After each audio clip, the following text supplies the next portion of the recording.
Well, hello and welcome to the What's Driving Irrational Thinking and Mass Casualty Events webinar. In case we haven't met, my name is Holly Foxworth. I'm a registered nurse.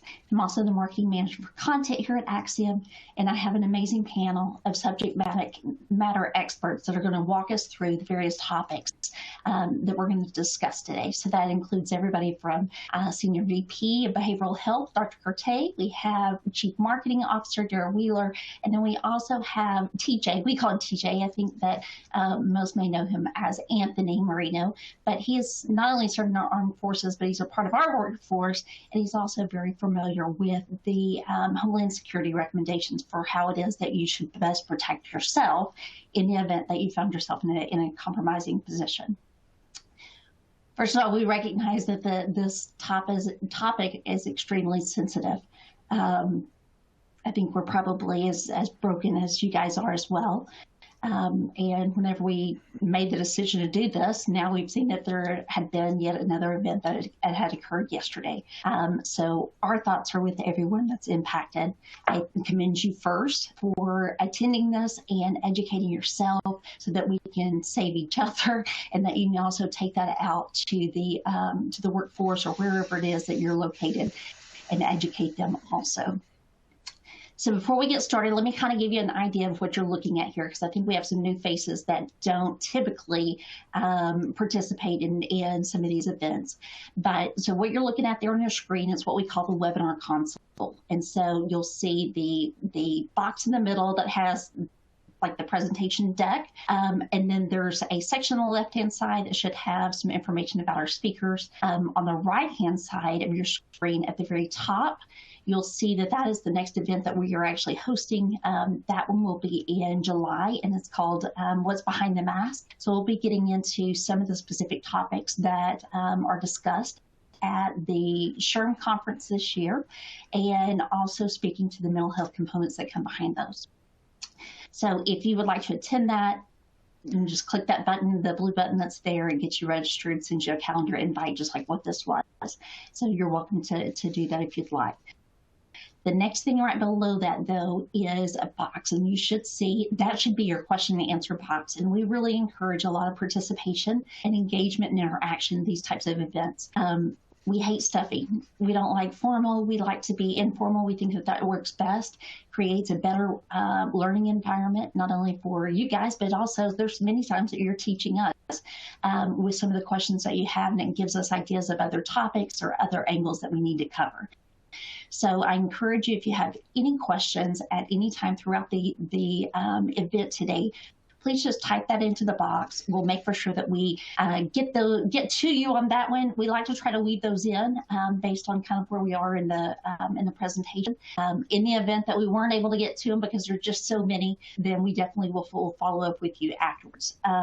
One additional piece there is we have, normally I send a gift to whoever has the best question, but actually we have 3 today, and those are action passes. So if you're not familiar with SHRM, anybody that's in human resources probably does, or safety, but that is their annual conference that occurs every year. This year it's going to actually be in New Orleans. We'll be participating, but they are doing a hybrid event where you have an in-person, and then you also have where you can join virtually. So we are willing to give 3 virtual full conference passes to those that submit questions. So we'll be picking the top 3 if that's of interest to you, and I will touch base with you to make sure that you get the information on how it is you can retrieve that. Last box at the very bottom is the resource area. That's where you'll find a copy of today's slide decks. I believe there's also some information about behavioral health that's right below that. And then we included actually just a whole section of white papers. There's so many things that are going on right now that you know, we've got everything that's in there, from heat illness to how it is that you can manage contagious illness. That's, since we're having now a peak in that, heat-related injury, et cetera. So if there's anything that you would like to retrieve from that area, you're more than welcome to do so. We usually get a lot of questions about when this recording will be available, and so to answer that up front, because you registered, you'll get a copy of this. We'll send that to you via on-demand link, and that'll come by email. For those that may have missed it, you're welcome to send that on to them, or we will also upload this to our YouTube channel, and all of that should be there by Monday. So I think that should do it for announcements. Let's go ahead and have our panel introduce themselves. How about we start with you, Dr. Kertay? Would you like to go first? Sure. So I'm Les Kertay. I'm Senior VP for Behavioral Health with Axiom Medical. I'm a clinical psychologist by training. Spent the last 20 years in mostly leadership positions in the disability and workers' compensation space, and currently working full-time with Axiom, helping to build out the Tempo Live program and incorporate more behavioral health into what we offer at the company. Awesome. Thank you so much for joining us. And guys, in case you haven't met him, he is amazing. I think we've all called him our personal doctor, our in-house doc, yeah, to come and take care of all the rest of us too while we're here. So yes, we're thrilled to have him. And we'll go then next to you, Dara, if you want to go. Yes, thank you, Holly. My name's Dara Wheeler. I'm Axiom's Chief Marketing Officer. I've been with Axiom for about 16 years now, and I'm happy to continue to bring good content to you all. But I want to just reiterate what Holly said. Please send questions in. We know that there's a lot of questions that are out there, so use that chat box, and we'll try to get to as many of the questions that we can. We've got great content, but we want to make sure that we can answer as much of your questions as possible. Thank you, Holly. Awesome, thank you. All right, Anthony, or as we call you, TJ Marino, how about you? Good afternoon or good morning or evening, wherever you're at in the world today. My name is Anthony Marino. You can call me TJ. I'm a retired combat medic with the United States Army. I am currently serving as the Director of Ancillary Services for Axiom Medical. And it's good to be on with everybody today. Holly, thank you. Dara, Dr. Kertay, thanks for having me. Absolutely. Awesome. Well, just to kind of give you an idea, let's talk through what it is so you'll have an idea of what we're going to cover today, and then we'll just kind of take it as it goes. But what we definitely wanted to go through was first talk through why we're seeing, what it looks like with some of these violent numbers that are on the rise. We'll go through whether mental health is to blame. I'm sure you've seen a lot of that's in the news lately. We'll talk about commonly overlooked warning signs, and then we will go through the active shooter survival recommendations, followed by what it is, its best practice, and how we can get that started. So, Dr. Kertay, I'm going to come to you first and kind of let you kick it off and just talk about the numbers or what we're seeing here and give us an idea. I think when we picked this up, we were even looking at 230, and now we're at 233 and counting. Right. And those are mass shootings, which the standard definition is that is an incident in which 3 or more people are killed by gunfire, including the perpetrator. Used to be four or more. It doesn't make much difference in terms of the numbers. We have, in addition to this, we saw that in 2020 there was a significant. Actually, the first year of the pandemic, we saw quite a decrease in the level of violent crime. And in the second year, we saw quite an increase. And it's too early to tell if that's continuing on. It's important to note that violent crime in general, even though we've had this bump, we're still at historically pretty low levels. But it's, the mass shootings get a lot of our attention, but it's in the context of a society that, we've been through a lot. And as people, it seems that as people began to get out more, we saw an increase in violence in general. And it remains to be seen what happens with that. For sure, yeah. So as we're looking at this, then, I think one of the things that probably it's universal, everybody said this to themselves, is that, you see something on TV and you think that happens in other places, that happens in, big cities, or that happens in huge areas. Can you reiterate the importance of why it is that this makes sense to every location? Well, it is literally everywhere. I mean, we see this in small towns. We saw the terrible tragedy of the school shooting in Texas in a small town. Last weekend, we had an event. I'm in Tennessee. I'm in Chattanooga, Tennessee. We had an event in which there were 6 people shot in an altercation between 2 groups of teenagers. Fortunately, no one died. But still, I mean, this happens everywhere. This is not limited. And we had a mass shooting event several years ago here, and I can tell you that it's really breathtaking when it happens in your town. And it really drives home that point. And for me, the point that got driven home was it can be anyone and anywhere. Thank you. Thank you so much for that. Hey, I did see that there was a question here that we may want to just go ahead and ask. And Tony was asking, was the increase from 2020 to 2021 a move back to prior levels to the pandemic, or was there something that was below that prior rate? It was actually a spike. It was above what we saw pre-pandemic. Thank you. And that's the part that we don't know yet. I mean, preliminary numbers look like it's continuing, but it's way too soon to tell. We just don't know. And Donald, you had asked about the source for where those numbers come from, and actually I will forward the link to you, that way that you can have it and you can kind of keep it as a dashboard too for yourself. All right, so I guess the biggest question that comes up next, especially when we see on TV, is mental health really to blame here, Dr. Kertay? Is this all just a mental health problem?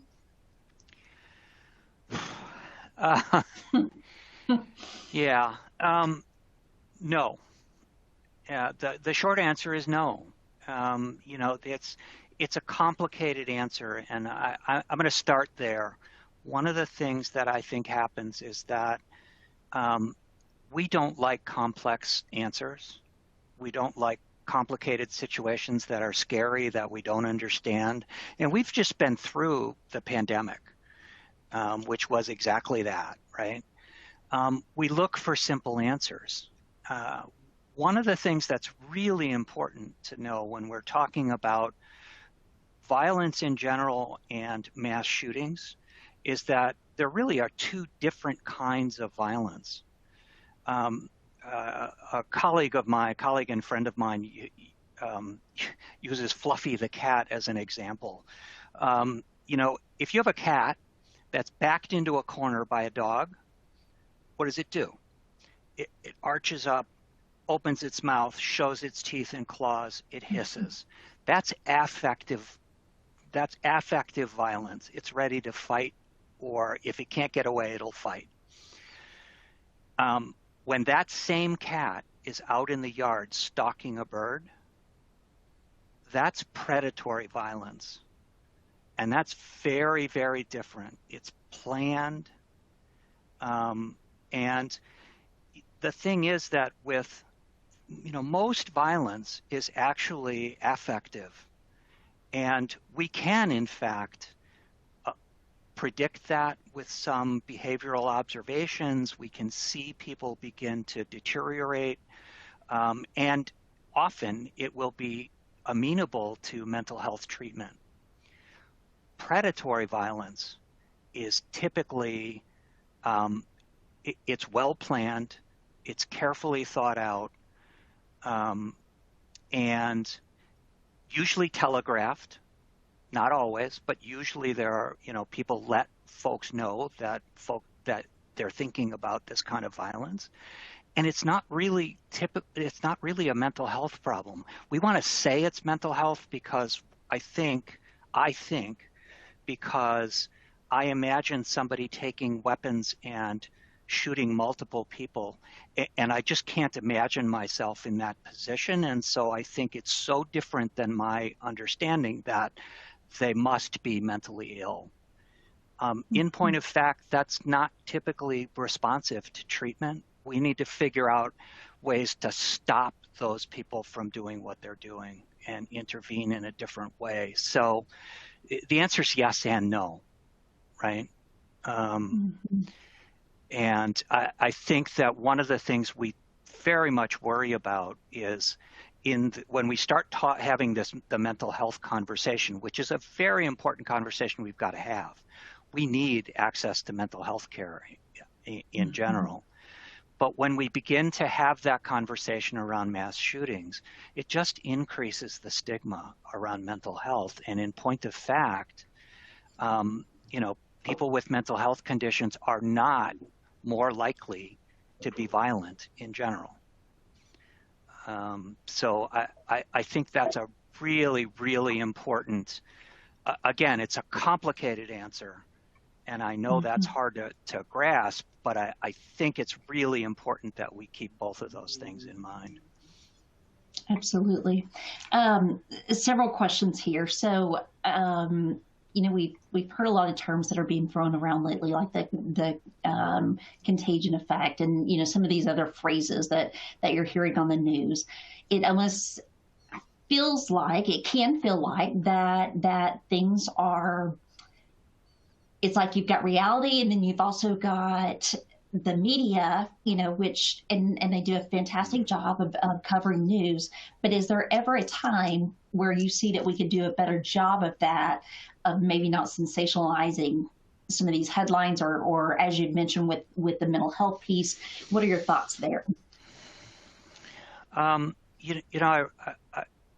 read this morning an interesting article that talked about contagion effect versus the impact of media coverage on what they call general imitation, and which is really a much better way of describing it.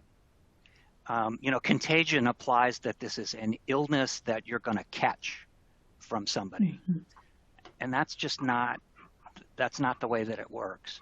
But we do see, in response to particularly mass shooting events, we do see the more media coverage we have and the more sensationalized media coverage, we do see a tendency for imitation to occur.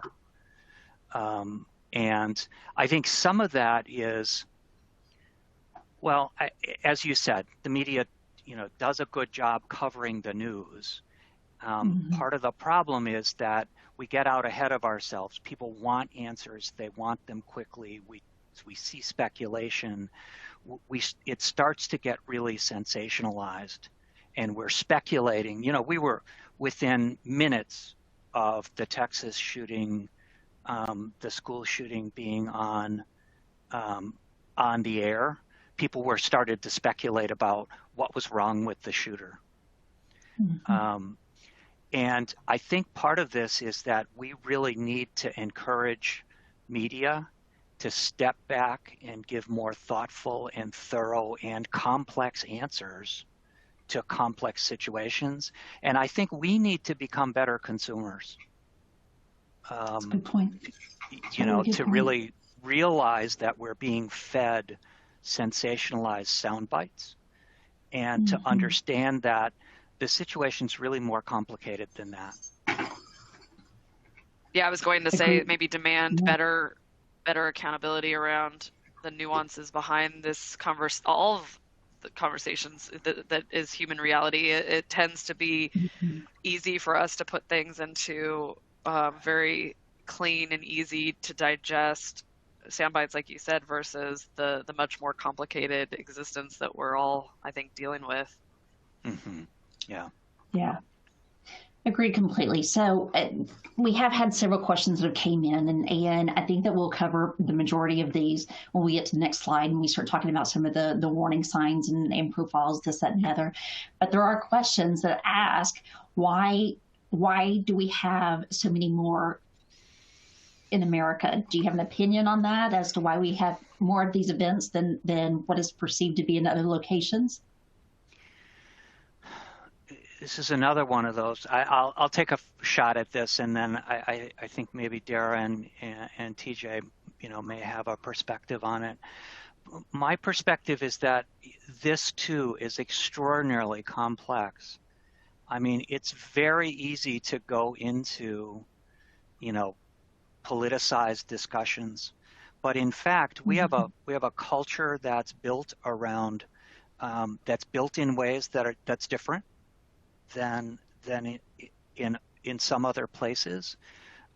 There's a huge, kind of fiercely independent streak that we see in America.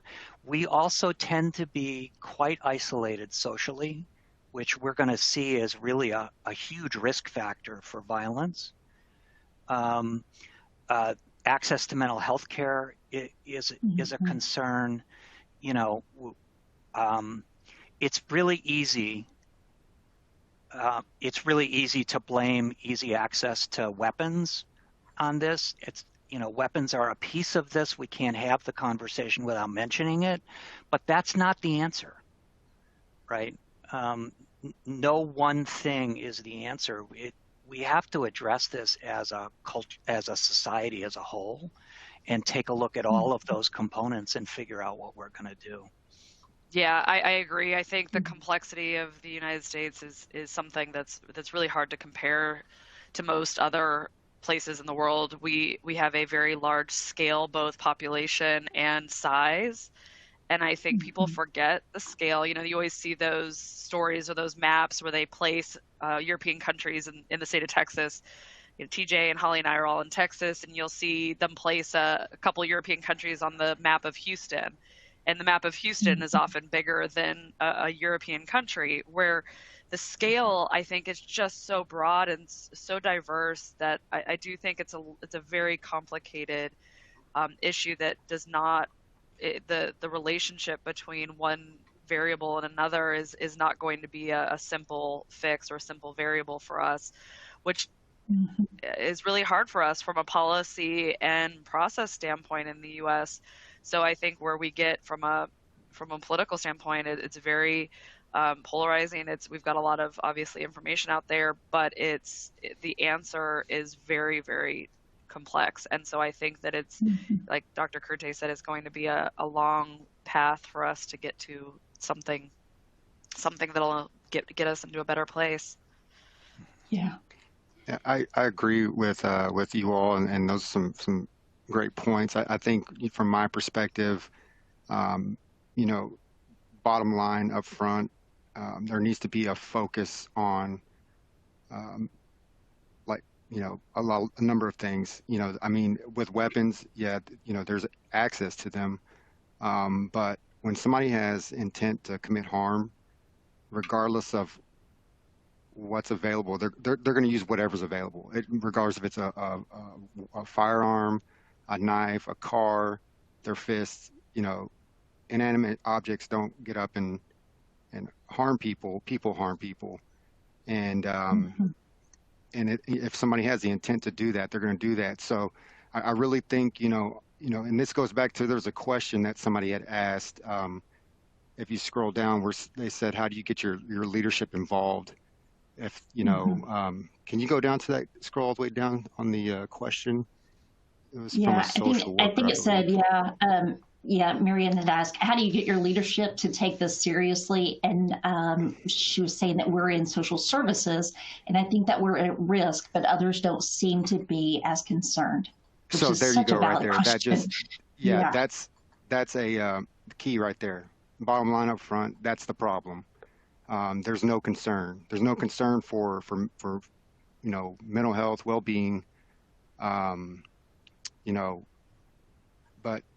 and work-life balance. I mean, you've got if you're going to be an employer, you got to take care of your own. Just like me being a soldier, my soldiers that were underneath me that reported to me were first before my own health, and then whoever was above me, it was the same for them. We've got to take care of each other. We've got to focus in on each other, and we've got to, get rid of the stigma that looking for help or taking a break is a bad thing. I mean, and it's not all about mental health. It's about just getting that time, and just, taking care of ourselves and each other. Absolutely. Yeah. So kind of moving on then to some of the warning signs that we were discussing, and this is a whole other like Pandora's box of topics here once you get into this. Dara, Lessa, either one of you want to take this first, and we'll kind of talk through what are some things and some things that just don't make sense. So two things. Go back for just a second. I'll do this briefly. Okay. If we go back to that distinction between predatory violence and affective violence, if we think about affective violence, we're looking for behavioral changes in people. The same that we would be looking for behavioral changes in general. People showing up late, people blowing up in meetings, that when those things are unexpected, it's the change that matters, right? We all know people who yell in every meeting. That's probably not something I get concerned about, but when someone who's typically quiet begins to blow up, I pay attention. So unexpected indications of anger. On the opposite side, unexpected indications of isolation and people withdrawing from other folks. We're going to see that one of the things that in both affective violence and predatory violence, isolation is a huge component. And that's really important to pay attention to. The other thing that's important to pay attention to is, in terms of predatory violence, when we're talking about mass shootings, it's much more common than not that people have indicated to someone, often nowadays on social media, that they have intent. And we have to take every single time somebody says something about that, we have to take it seriously. We cannot pretend. It's the same for me as, anyone who talks about killing themselves, I have to take it seriously. We all, it doesn't matter if it seems like it's an offhand comment. There's no such thing as an offhand comment. Same thing with violence. We must pay attention to those things and, do whatever we can to intervene.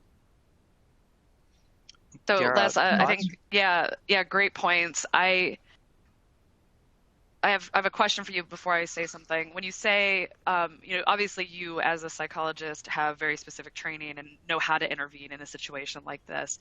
How do you recommend for our audience who probably don't have anywhere near your level of training and expertise around how to handle these types of conversations and situations? I think often we're placed in these moments where somebody says what we think is an offhand comment. I'm busy, my day is crazy, I'm dealing with my 10 million things I have on my to-do list. How do I, as a supervisor, deal with something like that seems maybe offhand or is just a throwaway comment? Well, I really think, good question. Yeah, it is. And, as you know, internally, we've done mental health first aid trainings, which are really built around the notion that if we get comfortable, we're so used to, how you doing? Fine, that we get scared when somebody says anything other than fine, right? But being able to really ask someone how they're doing and just listening, it doesn't take, when I'm in a situation like this, I'm not using my training as a psychologist. I'm not doing therapy. I'm being a human being who's listening to somebody. And yes, I have training in that. I have skills in that. I have a lot of experience, but those are things that we all know how to do. When one of our kids gets hurt, we know how to have that conversation and connect with them emotionally. It's the same thing. And as a supervisor, yeah, sure. We're busy. We can't afford to be that busy. Great point. But it's about having a conversation that's a human connection. And it's very protective. It doesn't solve everything, but it's a hugely protective thing. And building that into our culture is one of the things that we know is really important. So yeah, I think that'll be interesting as we discuss the U.S. culture is going to be a complex set of rules and culture and process and people and backgrounds. But if you think about it starting with corporate culture as a microcosm for the US, I do think that if we start with our own cultures as organizations and lead from that perspective, then we could potentially make some difference there. Because my other comment was going to be, you've talked very much about individual kind of responses to somebody who is in struggle and who is isolated and who you see these signs with. But I think the biggest thing for me as a leader in an organization is not just helping the individual, but how do we make the biggest amount of change for the most amount of people, and how do we protect our, you always kind of think of your hierarchy. You've got yourself, your immediate family, your teams, your company, and kind of spreading it through that. But how do we at a leadership level make the biggest amount of change for the biggest number of people? So I was just it's kind of a comment. So we can pay attention to individual behavior. As a leader, I can meet with Holly weekly. I can have a one-on-one with Holly and observe her individual behavior over time. And if Holly was struggling, I'd ask to support her through that and have those conversations. But how do we scale that in a way that makes a real difference for people? I mean, part of it is now we can do a whole other webinar on this. But part of it is understanding, getting a baseline. How are people doing? Right, understanding that baseline of how people are. We've all worked at, probably everybody on this call has worked for somebody, and the basic attitude was, well, if you don't come in Saturday, don't bother to come in Sunday. And it's just constant pressure. Well, but in smaller ways, we're all working more. A lot of us are working from home, which gives us more time to work. There's pressure. We need to understand what our workforce is doing. We need to have that baseline understanding and address the systemic things that are increasing people's experience of pressure. We're seeing that in lots of ways in the workforce. And I think one quick thing that I'll add to this is that I think it's terribly important that change, the questions in order to understand, and the recommendations for change, the beginning, really starts with leadership. It has to start with leadership and go all the way down through the organization. The best investment we can make in our time. Thank you for that, Dr. Kertay. That's critical. I mean, the basic foundations of leadership is understanding those that work with you, under you, beside you, knowing them and understanding them, being part of them, leading from the front. If you're not doing that, then that's the first problem right there. If you're not understanding what's going on in your employees' lives or your staff's lives, not to the point where you got to know everything, but just have a gauge of what they're feeling like when they walk in. That way if something's off. If you don't have a basic understanding of that, then you need to figure something out. That's a failure right there that needs to be corrected. I think the same thing going back to the parenting. If my kids, I know when something's off with my kids. They come home and they're not feeling good, or they've done something bad at school. I can tell immediately when they walk through that door.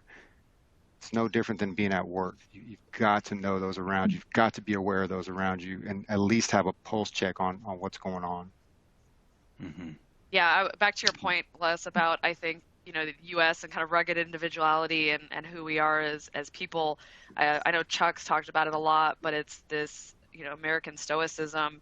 And if you think about the way we've behaved around illness, even we do handle injuries in the workplace, and we've recognized that we have to handle a physical injury. We have learned that maybe we should be paying a little bit more attention to illness in the workplace and deal with that. But when you think about this kind of difference between vulnerability and complaining. I think that in the US, as a general rule, we tend to see somebody being, saying something about what they're struggling with as whining or complaining, or just suck it up, get better, you can get through it. So I do think we're learning as a group how to walk that line between vulnerability, hey, I am struggling, here's what I am dealing with today, versus kind of dealing with the, oh, she's just always complaining or always down, or always the person that is so negative all the time. So that is something I think that we are learning. I feel like younger people, younger generations are doing a little bit better. They're starting to learn how to walk the nuanced line between vulnerability and complaint. Saying that you're struggling doesn't mean you're complaining. And just as a personal example, I dealt with that with my mom this weekend. And just generationally, you could see the difference. She didn't want to be seen as whining and complaining about something, and it hit so home for me how we've just built that into who we are as people in the U.S. and how that stoicism. I'm fine. I'm okay.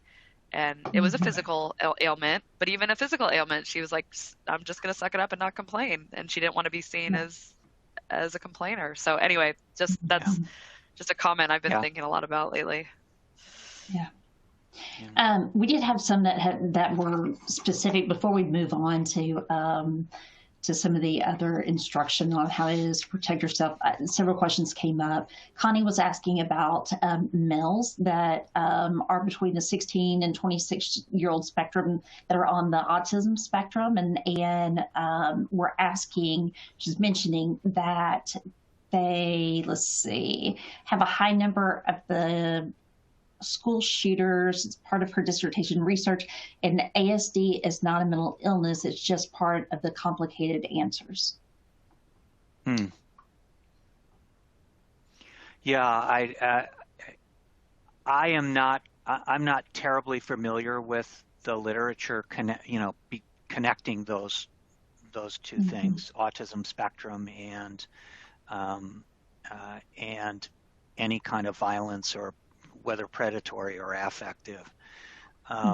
But yeah, I would agree with that. I mean, it's part of who somebody is. And yes, it's something we should pay attention to, because making those human connections might be more difficult for that person. That doesn't make it any less important. Absolutely. Yeah. Ronnie was asking, I think you may have covered this one, but just to make for sure, was saying it may not be mental illness like depression or anxiety, but these people are not rational and abnormally angry and violent. So what do we call this? Would you put that in the category of just predatory behavior? How would you define that?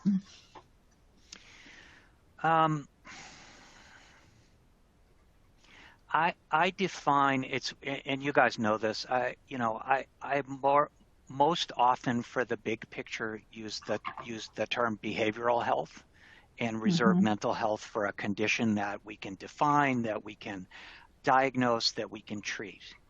Right. I think the problem with so I would challenge, actually, as I think about it, it's not rational in the way, like someone who does a mass shooting is not rational in the same sense that they don't think along the same logic train that I do, but it's actually quite internally consistent. Often this is one scenario. I've been ostracized. I've been hurt by other people. I've been isolated by other people. I'm angry.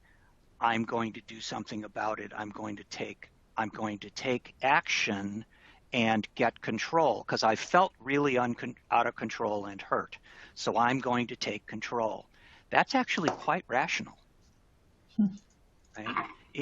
It comes to a place that looks terribly irrational to us, but if you follow the logic, it's actually quite logical. And the way to intervene is to, if there are any kind of warning signs, is to stop the person from carrying out what to them is a rational act. I know that's hard to understand, but that's the difference, right? Yeah. It's internally consistent. Mm-hmm. I've heard that referred to as, I think when they were phrasing that as, was the pathway to violence, and speaking that if you had the ability to identify some of these things early on, then that is the point where you could intervene, and so it doesn't continue, it doesn't stack up, it doesn't keep moving and building, etc. Would you feel like that would be appropriate for that, Dr. Kertay? Mm-hmm. Sure. Yeah. Sure. I mean, we know one of the ways to cut down on the general level of violence in a school is to have a zero tolerance policy for bullying. Ooh, good point. Right? We know that works, but I don't mean zero tolerance like we bully the bullies and kick them out. We intervene with them to help get them better connected, because they're not. A bully isn't connected into the culture, into the society either. Yeah. So there are interventions that work, but we know that cutting down on bullying cuts down on people who then get violent by way of retribution for being bullied. Yeah. So. Yeah. It looked like that. Marta was asking, can you discuss the difference between mental health and mental illness and the connection between each group and violence?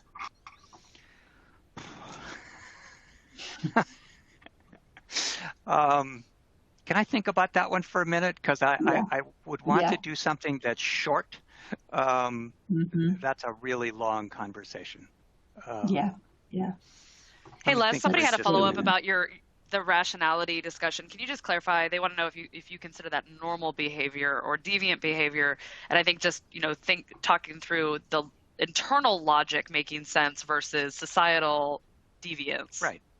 It is absolutely deviant in the sense that it's different than what we expect. It's abnormal in the sense that it isn't what we expect, and that's not what I mean.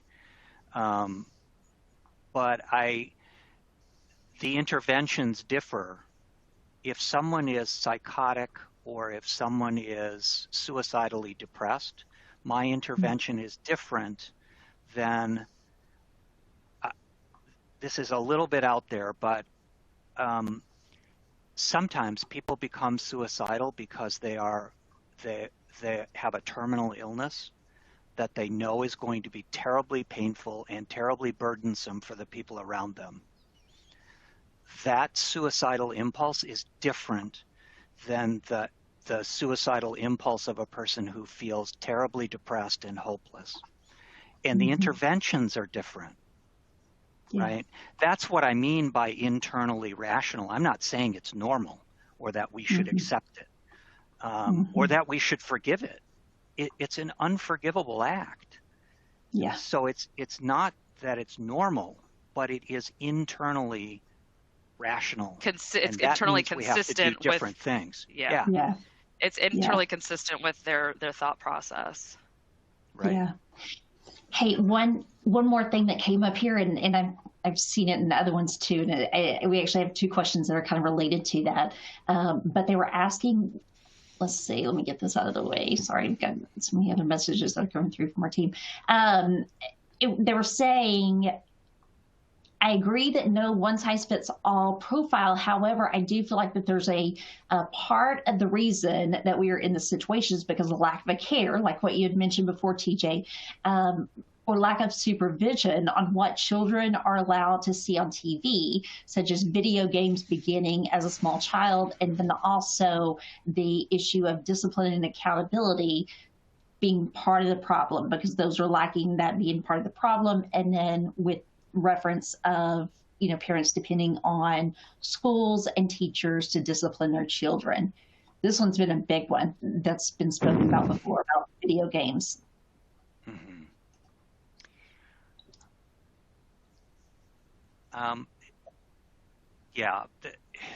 So part of the problem is that the research on that is pretty weak, and it actually is, I think, better explained by studies that have looked at the isolation that comes with being wrapped up in a video game for 6, 7, 8 hours a day, right? I think that actually explains it better than, and the answer to that kind of isolation isn't, in my mind, I'm not saying that discipline isn't important. And certainly my kids will tell you that that wasn't my attitude while they were growing up. But discipline isn't the response to that that's going to be helpful. What's going to be helpful is connection. Absolutely. So do you think, so I mean, oh, I'm sorry, go ahead, Holly. Well, I was just going to say, Connie had a good point there about saying that, you know, when violent threats are made, that we need to take those serious and to notify authorities. You can't just make assumptions that somebody's having a bad day. I thought that was a really good point. Yeah, Dara, what were you saying? No, I think the point about isolation is critical, and I think more and more research is coming out, especially as we've had a pretty large natural study of isolation in the last couple of years, unfortunately. And it really does lead to a lot of problems for humans. We are not meant to be isolated.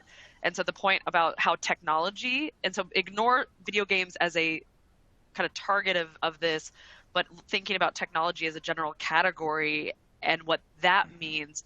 I mean, we all have teenagers or those that are close to being teenagers. And if you can think about some of the kids who are no longer communicating to their friends in person, they could be in the same room, but they're texting their friend across the room. They're using technology to communicate instead of having the social interaction. So I think we're seeing, unfortunately, a pretty strong outcome of what the last 20 years of experimentation has been on our children. Absolutely, yeah. I know we're running low on time, so I want to move on to TJ's piece and make sure that we get you the information that you need on how it is that you can protect yourself. And TJ, I think there were also some questions in here that you may be able to cover that's included in the instructions, like the situational awareness and things like that. You want to talk us through that? I think you may be on mute. TJ, are you on mute? Holly. There you go. Yeah, no worries.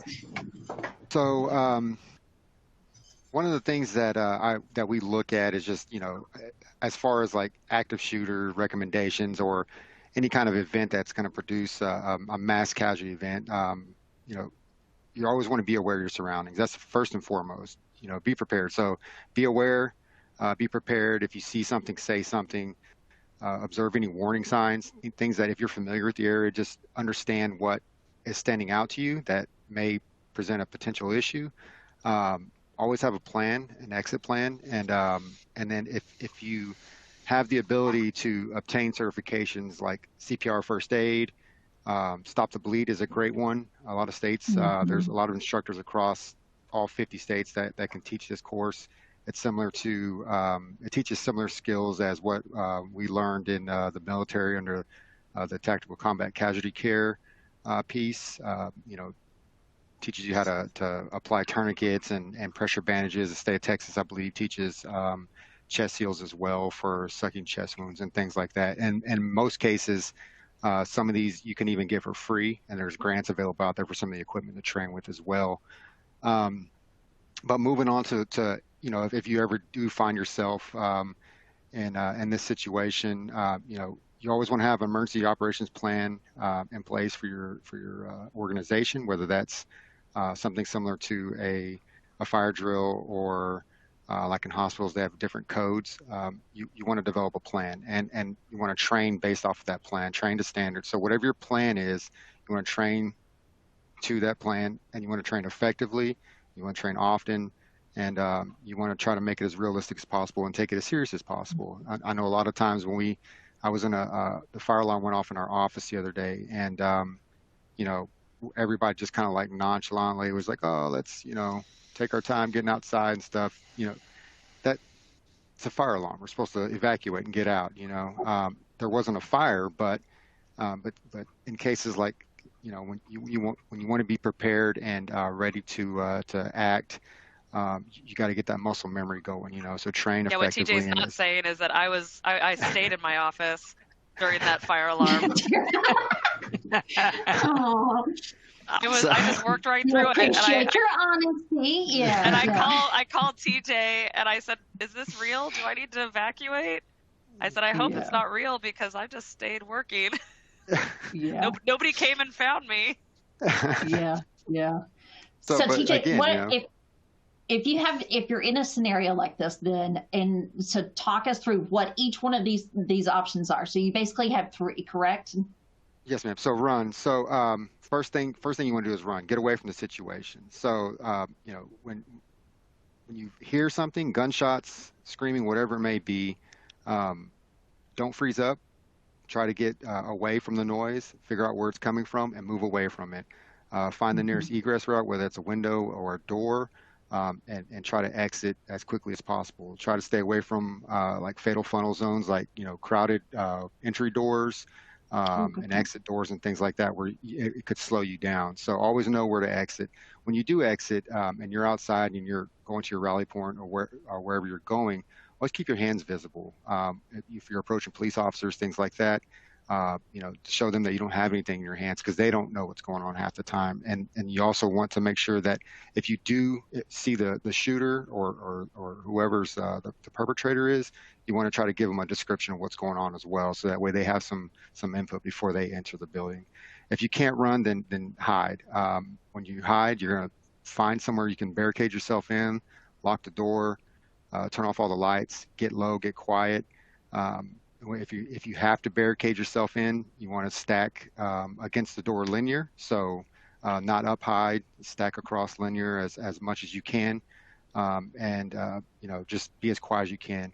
While you're in there, though, if you are, you want to develop a plan. If there's anybody else with you, look around. Are there weapons nearby? Are there fire extinguishers? Are there things that you can use to defend yourself? If there's other people in the room with you, be prepared to fight. Go over your plan. Go over with them. You take the head. I'll take the control of the weapon, of the barrel, and then you go low and take the legs. Or let's spray them with this fire extinguisher. Make a plan on your attack. If you do have to fight, at least you'll be ready for it. If that time comes and you have to engage, be dirty. Be as dirty as you can. Violence, extreme violence against that person, being loud, getting big, causing chaos will improve your chances of survival. Always, if you see the barrel of the weapon, as long as you can control that barrel, then you control, where the shots are going. So gain control of the barrel, gain control of the shooter's head, and then make sure you can get them to the ground. Stack as many of you as you can on top of them. Hold them down. And, just do whatever you can. Those are the recommendations right there. Once you get them and on the ground, make sure that if there's anybody injured nearby, you attend to them. If you do have certifications like the Stop the Bleed or CPR or any kind of first aid or medical experience, and the area is clear in your area, you can kind of tend to the wounded and stuff, but don't do that until you're sure that all the threats have been neutralized, because just because you got one person doesn't mean that that's the only person left. So always be aware of that. One of the other considerations you might want to consider too, a lot of states now have, license to carries. So maybe there's somebody in your organization that has that ability to maintain a weapon on them. If not, maybe that's something you can consider adding into your plan as well. And then most of all, be ready to implement your post-incident response as well. And that post-incident response should be a very comprehensive, mental health and behavioral health support channel. Prepare to be able to address some of those issues afterwards, like our app, for instance, Tempo. That's one of the things that we use for our behavioral health support. But include those in your post-incident response plan. Most events are over within 5 minutes, so they happen quickly. And I guess for, since we're low on time, just some key things, just develop a plan, train to it often, some resources. You can go to FBI, DISA, ready.gov, DHS. There's plenty of resources available on there. And if you ever have any questions, you can reach out to us directly, and we'll do what we can to help you. Absolutely. TJ, you brought up something that I don't know that we've covered and everything else, and I also saw something that was asked about it here, and I know we're short on time. You brought up the issue of in that post-action, but also there's the piece of like debriefing and how it is that you heal from something like this, because it's like currently we have so many events that are going on, and they're happening so frequently that it's like, what are we doing to actually heal ourselves mentally and preparing for that? How are we processing that? And then Dr. Kertay, I saw a really good question here that was asking about how do we talk to our kids about something like this? How do you talk about these things with other people in a way that's not triggering, but yet is honest and kind of gives you some additional information there? TJ, I'll let you take the first part of that. Yeah. Well, I guess, when I came back from deployments, like I deployed to Afghanistan and Iraq, one of the things that we did when we came back was they gave us some time to decompress and to, be with our families. They provide us a lot of resources, as far as like support that we could take advantage of.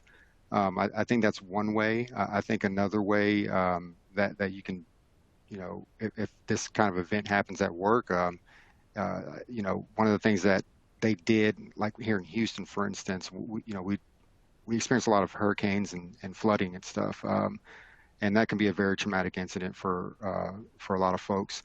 Like Walmart, just as an example, they gave all their employees that worked here in the area that were affected by flooding, they gave them like a week or two off, and then they sent in their staff from other sites like in Dallas and Austin to fill in for them in Houston.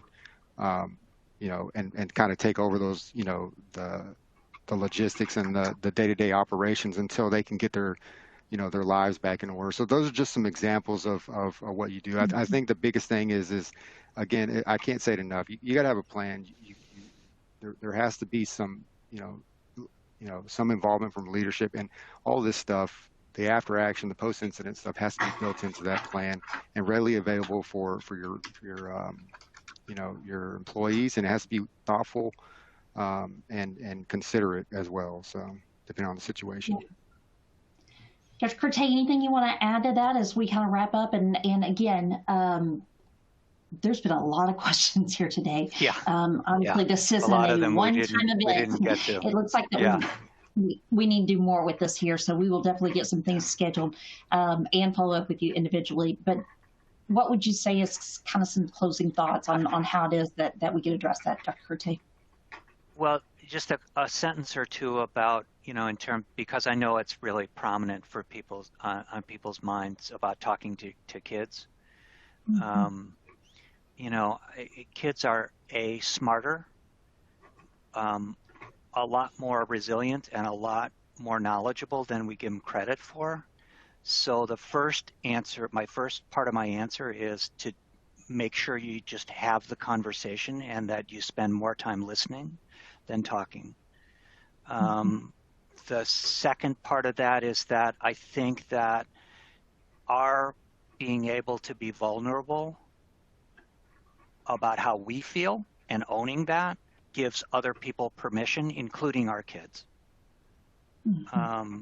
So I would start there, honestly. These kids are having active shooter drills in schools. The idea that we can't talk to them because we're going to traumatize them it doesn't make any sense, right? We need to have the conversations with kids and with each other. And so I think that's the last thing I'll add, that this sounds like rocket science having these conversations, but the truth is you're being a human being who has feelings and is interested in communicating with another person who has feelings. It's not complex in that sense. There's lots of questions in here that we could go down all kinds of rabbit holes.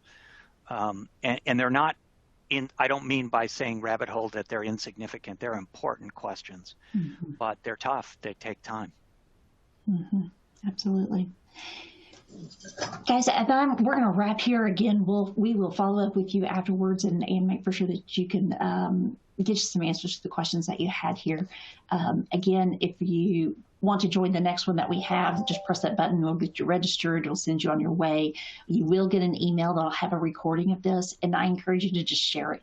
Share it with your people at your work. Share it with your family. Anything that we can do as individuals to help is a step in the right direction. We don't have all the answers, but we can take a step that way. So thank you to the panel for participating, and thank you guys, and we will see you at the next one.